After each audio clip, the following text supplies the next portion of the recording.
सीधे चलेंगे मुंबई, जहां पे सीएम पुष्कर सिंह धामी क्या कुछ कह रहे हैं आपको सुनाते हैं। तो भी है कि ना तो डेस्टिनेशन की कमी है, ना हमारे पास रहने की कमी है। अब अच्छे अच्छे होटल भी बन रहे हैं, अच्छी अच्छी व्यवस्थाएं बन रही हैं। और मुंबई से तो जाने के लिए डायरेक्ट फ्लाइट है वहाँ पर।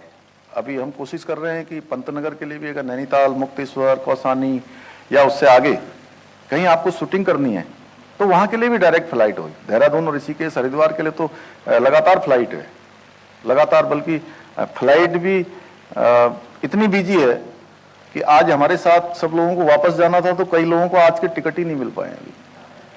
तो अभी दिल्ली जाएंगे और दिल्ली से फिर देहरादून जाएंगे।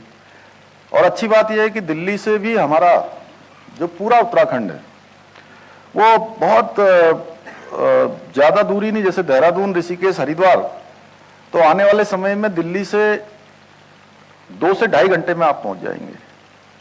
हमारे यहाँ एक्सप्रेस वे बन रहा है, एलिवेटेड रोड बन रही है, तो 2 घंटे का सफर होगा देहरादून से दिल्ली का। इतने कम समय में आप वहां से पहुंच जाएंगे। और ये मान के चलिए कि जो एनसीआर रीजन है, उस एनसीआर रीजन का एक हिस्सा आप उत्तराखंड का ये पूरा हिस्सा मान लीजिए, देहरादून के आसपास का। उसके अलावा आपको जिम कॉर्बेट जाना हो, नैनीताल जाना हो, या उसके आसपास मुक्तेश्वर जाना हो, ये भी 4-5 घंटे की ड्राइव पर है। वैसे हम अब पंतनगर का एयरपोर्ट चलाने वाले हैं, तो उसके चल जाने के बाद आपको इतनी आसानी हो जाएगी कि कोई समस्या नहीं है। उसके अलावा जहां देहरादून में आज दिन भर में 35-36 से ज़्यादा 40 के लगभग सभी देश के बड़े शहरों से डायरेक्ट फ्लाइट सेवा है। और आने वाले समय में हम पंतनगर का जो एयरपोर्ट है उसको भी अंतर्राष्ट्रीय स्तर का, इंटरनेशनल बनाने जा रहे हैं। उस पर हमारा तेजी से काम चल रहा है, तो ये काम हमारा हो जाएगा। रेल सेवाएं लगातार चल रही, रेल सेवाएं सब जगह से हैं। तो इस नाते बहुत सारी चीज़ें हैं जो हम इस दिशा में काम कर रहे हैं। और सबसे बड़ी बात यह है कि हमारे प्रधानमंत्री जी का जो उत्तराखंड राज्य है, उस उत्तराखंड राज्य से एक विशेष उनका प्रेम है, एक विशेष जुड़ाव है।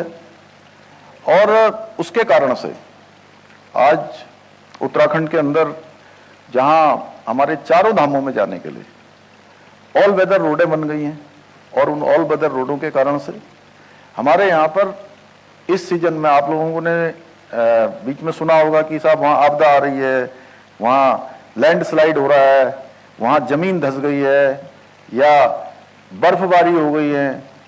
वहाँ कुछ लोग, अब वो मीडिया में, हमारे मीडिया के भाई भी बहुत हैं यहाँ पर, मैं उन्होंने ऐसा सब जगह उस समय ऐसी बात हो गई कि मुझे ही लोग पूछ रहे थे, अरे भाई, एक मुख्यमंत्री जी मेरे साथी मेरे से पूछने लगे एक कार्यक्रम में कि अरे वो तो जोशी मठ में तो पूरा का पूरा लगता है कि सब धंस गया। अर्चना जी, हिमानी जी तो आती रहती हैं, वो पीछे बैठी हैं, तो वो बोले कि पूरा धंस गया जी वहां।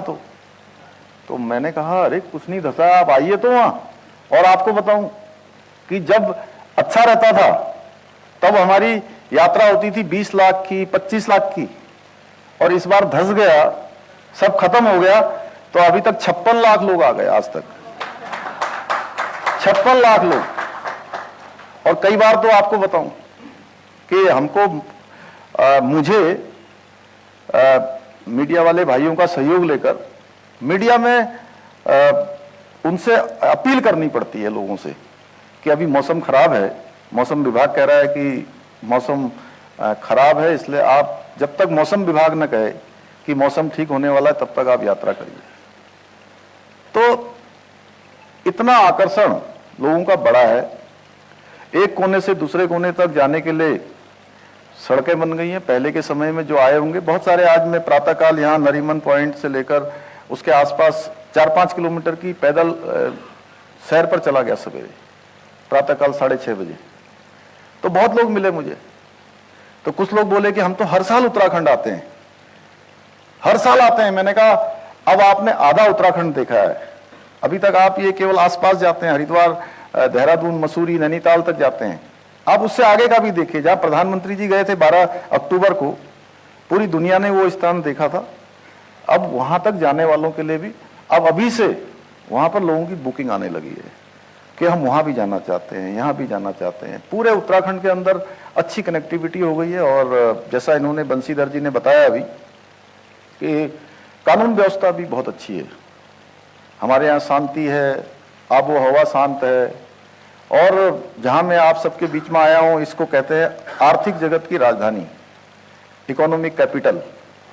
तो हम कह सकते हैं कि हमारा उत्तराखंड, मेरा उत्तराखंड, वो इकोलॉजी कैपिटल भी है और स्पिरिचुअल कैपिटल भी है। केवल भारत का नहीं बल्कि पूरी दुनिया का, जहाँ लोग योग के लिए, अध्यात्म के लिए, शांति के लिए आते हैं और पूरी दुनिया कहीं ना कहीं जो शांति की खोज में आज वहाँ आ रही है। मैं अभी आबू धाबी गया तो आबू धाबी के वहाँ के उन शेख से जब मैं मिलने गया तो शेख बोले आइए आइए, मैं वेलकम कर रहा हूँ आपका।